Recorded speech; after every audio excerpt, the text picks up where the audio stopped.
always check under your work, because as you saw that was just folded. I was able to catch it before it was sewn folded over.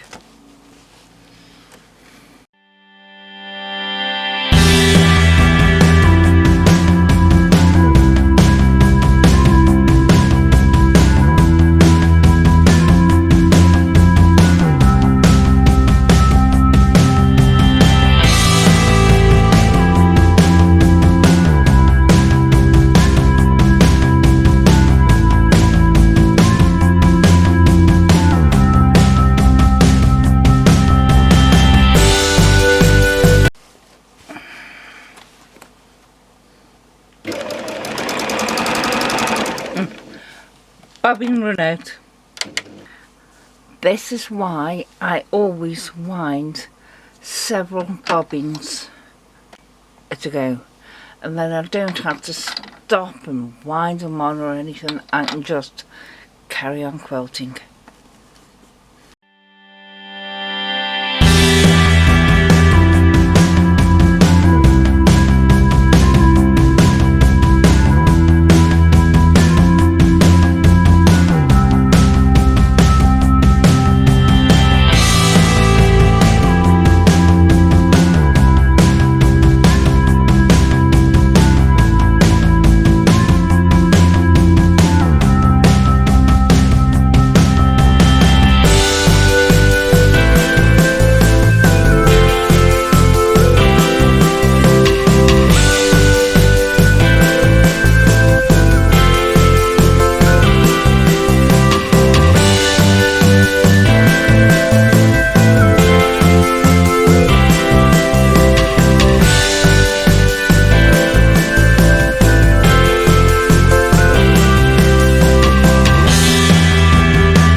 One placemat quilted.